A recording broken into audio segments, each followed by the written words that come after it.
யாத்ராகமம் புத்தகத்தில் இடம்பெற்றுள்ள முக்கிய சம்பவங்கள்: 1. அடிமைத்தனத்திலிருந்து இஸ்ரவேலருக்கு விடுதலை. 2. பஸ்கா ஆசரிப்பு. 3. 10 வாதைகள்.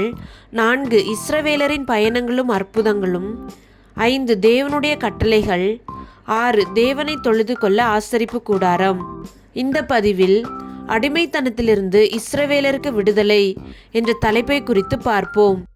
இஸ்ரவேல் புத்திரர் எவ்விதம் எகிப்திற்கு சென்றனர்? யோசேப்பு என்னும் அதிபதியால் இஸ்ரவேலர் எகிப்திற்கு சென்றனர். இந்த யோசேப்பு யார் என்றால், ராகேலுக்கும் யாக்கோபுக்கும் பிறந்த குமாரன். இவனுக்கு 11 சகோதரர் இருந்தனர். இவன் தன் தகப்பனால் நேசிக்கப்பட்டாலும் தன் சகோதரரால் பகைக்கப்பட்டான். காரணம், அவனது நேர்மையும் அவனுக்கு தேவன் வெளிப்படுத்தின சொப்பனங்களுமே.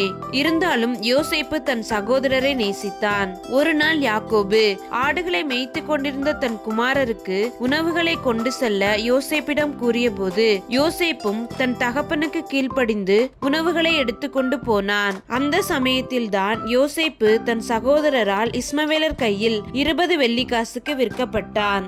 யோசேப்பு எகிப்துக்கு அடிமையாக கொண்டு போகப்பட்டு போத்திபார் என்னும் அதிகாரியின் இடத்தில் விற்கப்பட்டான். போத்திபாரின் வீட்டில் அடிமையாய் இருந்த யோசேப்பு தான் செய்யாத தவறுக்காக சிறைச்சாலைக்கு சென்றான். யோசேப்பு எங்கெல்லாம் சென்றானோ அங்கெல்லாம் கர்த்தர் அவனோடு இருந்தார். யோசேப்புக்கு தேவன் சொப்பனங்களுக்கு அர்த்தத்தை சொல்லும் வரத்தை கொடுத்திருந்தார்.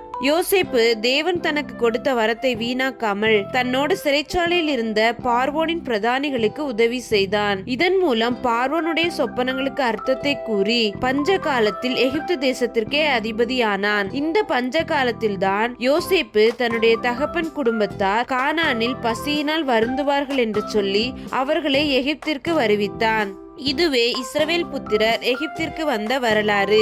இதை ஆதியாகமம் 37ஆம் அதிகாரம் முதல் 50ஆம் அதிகாரம் வரைக்கும் வாசிக்கின்றோம். அடுத்ததாக இஸ்ரவேல் புத்திரர் எகிப்து தேசத்தில் எப்படி அடிமைகளாக மாற்றப்பட்டனர் என்பதை குறித்து பார்ப்போம்.